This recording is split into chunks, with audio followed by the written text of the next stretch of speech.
இன்றைய காணொளி யாரை பற்றியதுன்னா, பத்திரிகையாளர் மணி என்று சொல்லக்கூடிய ஒரு வன்ம குடோனை பற்றி. ஏன் அவர் வன்ம குடோன் அப்படின்னு சொல்றோம்னா, மற்றவர்களுக்கெல்லாம் உடம்புல ரத்தமா ஓடுச்சுன்னா, இவருக்கு மட்டும் தலைவர் வைகோ மீது உள்ள வன்மம் தான் உடம்புல ரத்தமா ஓடும். நமக்கெல்லாம் காரமா சாப்பிட்டா தான் வயிறு எரியும். ஆனா இவருக்கு வைகோ என்ற பெயரை கேட்டாலே வயிறு மட்டுமில்ல, உடம்புல உள்ள அத்தனை துவாரங்களையும் எரியும். இது கழுத்து வரைக்கும் வன்மத்தை வைத்துக் கொண்டிருப்பவர். வாய்ப்பு கிடைக்கும் போதெல்லாம் வைகோ மீதான வன்மத்தை வாந்தி எடுக்கக்கூடியவர். சரி, அவர் இப்ப மட்டும் தான் செய்யறாருன்னா இப்ப மட்டும் கிடையாது.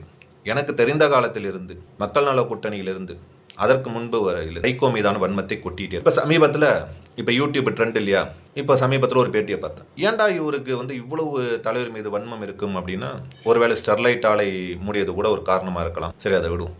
அந்த ஒரு யூடியூப் சேனல்ல ஃபோர்த் ஸ்டேட் தமிழ் அப்படின்னு ஒன்று யூடியூப் சேனல்ல ஒரு அரை மணி நேரம் தலைவர் வைகோ மீதான அவதூறுகளை பரப்புறாரு. அதில் நான் ஒவ்வொன்றா சொல்லுவேன். ஸ்டார்டிங்ல அதை பார்த்தவர்களுக்கு 1994 திமுக விட்டு வைகோ வெளியேற்றப்பட்ட பின்பு நாங்க தான் திமுகன்னு வைகோ அணி கிளைம் பண்ணும்போது இவர் ஹைகோர்ட்டுக்கு போனாராம். கபில் சிபல் பயங்கரமா வாதாடினாராம். அதனால வைகோ தோத்தார். அரசியலில் ஒரு சிறு குழந்தைக்கு கூட தெரியும், தேர்தல் ஆணையத்தில் அப்போது உள்ள டிஎன் சேஷன் இல்லை என்றால் திமுக இன்று வைகோ வசமாயிருக்கும். டிஎன் சேஷன் சோ லாபி தான் அன்று கலைஞருக்கு திமுகவை காப்பாற்றி கொடுத்தது. இவர் ஹைகோர்ட்ல போய் பார்த்ததா லாவணி பாடிட்டு இருக்காரு.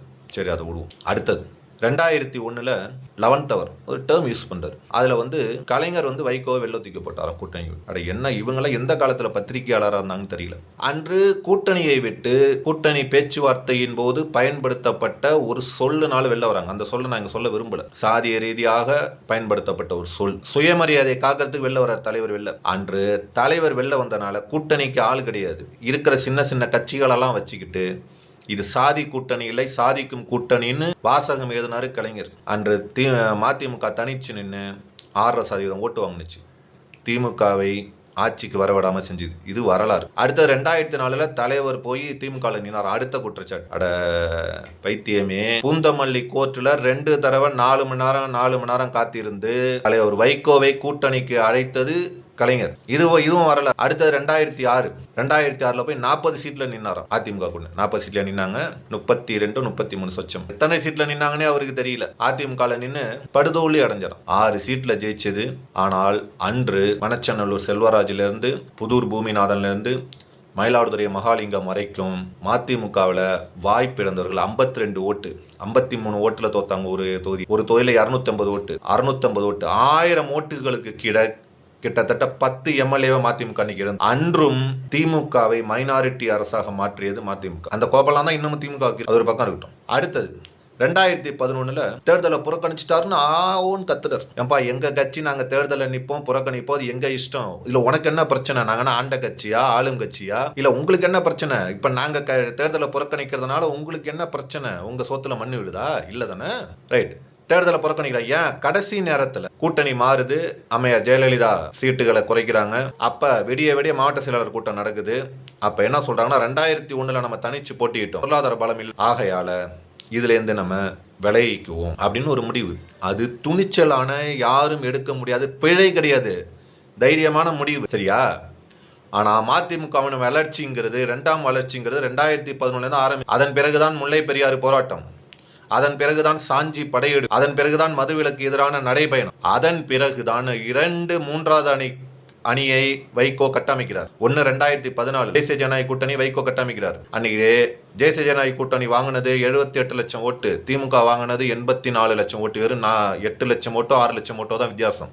ஈரோடுலையும் விருதுநகர்லையும் திமுக 3வது இடம் போகுது. ஈரோடுல ஐ திங்க் டெபாசிட்டி எடுக்குதுன்னு நினைக்கிறேன். திரும்பி 2016 மக்கள் நல கூட்டணி அமைக்கிறார். அதுல இருந்து மதிமுக சரியில்லை, மேலதான் போகுது.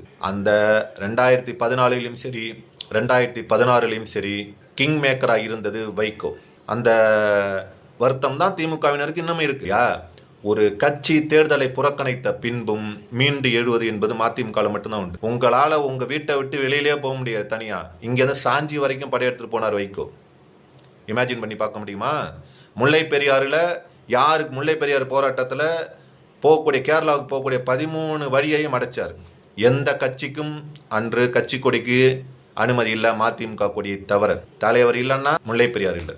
இன்னொன்னு சொல்றாரு, மதிமுகங்கிறது அரசியல் படிக்கிறவங்களுக்கு ஒரு பாடமா எப்படி இருக்கக்கூடாது. அட தற்குறியே, இன்று வைகோ இல்லை என்றால் NLC தமிழ்நாட்டுக்கு கிடையாது. மீத்தேன் தமிழ்நாட்டுக்கு வந்திருக்கும். காவேரி பாலைவனமா மாறி நேற்று தேனி மாவட்டத்துக்கு போயிருக்கு. முல்லை பெரியாறு கிடையாது. மதிவிலக்கு பிரச்சாரம் திருத்தணி முதல் கன்னியாகுமரி வரை வாழ்வாதாரத்திற்கு தலைவர் வைகோ பங்கெடுக்காத ஒரு போராட்டம் அது உண்டா? இதெல்லாம் நீ என்னைக்காவது பேசியிருக்கியா? ஏன் பேசல?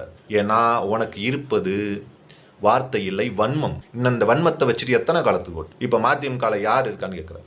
யார் இருக்கான்னு நீங்களும் தான் 96 கேட்குறீங்களே. உங்க பத்திரிகையின் கணக்குப்படி 96 முதல் இன்று வரை 2024 வரை 25 வரை மதிமுகவிலிருந்து வெளியே போனவர்களே ஒரு 10 கோடி பேர் இருப்பாங்க. ஆகையால பத்திரிகையாளர்கள் அவர்களுக்கு எப்போதும் தலைவர் சொல்வது ஒண்ணுதான், என்னை விமர்சிப்பதால் உங்களுக்கு வாழ்க்கை இருக்கும் என்றால், உங்கள் வீட்டில் விளக்கெரியும் என்றால், உங்களுக்கு வயிறு நிறையும் என்றால் தாராளமாக விமர்சித்துக் கொள்ளுங்கள் என்று வைகோ என்றோ சொல்லிவிட்டு. இதே பத்திரிகையாளருக்கு ஒரு பிரச்சனைனா தலைவர் வைகோ தான் முதல் நிற்பார். ஒரே ஒரு உதாரணம், நக்கீரன் கோபால் பேசாத பேச்சா தலைவர் வைகோவை. ஆனால் எடப்பாடி பழனிசாமி ஆட்சியில் நக்கீரன் கோபாலை கைது செய்யும் போது முதலாக போய் நின்றது தலைவர் வைகோ தான். அன்னைக்கு தலைவர் வைகோ வரலன்னா நக்கீரன் கோபாலுடைய நிலைமை என்ன இருக்கும்னு அன்று எல்லாரும் அறிந்தது. ஆகையால மணி அவர்களே, நீங்க திமுகவை எப்படிலாம் பேசுனீங்கன்னு எல்லாருக்கும் தெரியும். இன்னைக்கு திமுகவின் கடைக்கண் பார்வை உங்கள் மீது படுவது என்றெல்லாம் பேச வேண்டியிருக்கு இல்லையா? இதே பேச்ச அதிமுகவில் பேச முடியுமா? திமுகவில் பேச முடியுமா? ஏன் இவ்வளோ பொடா சட்டத்திலேருந்து நீங்க அதிமுகவுக்கு போனது பெரிய பிழைன்னு சொல்றீங்களே, யாரும் போகலையா என்ன? கூடா நட்பு கேடாய் முடைந்தன்னு 2013 திமுக சொன்னதுக்கு பிறகு காங்கிரஸ் கூட திமுக கூட்டணி போலியா என்ன? எத்தனை முறை சசிகலா அம்மையார் வெளியில் அனுப்பிட்டு திரும்பி சேர்த்துக்கிட்டாங்க, அப்பெல்லாம் பேசுனீங்களா?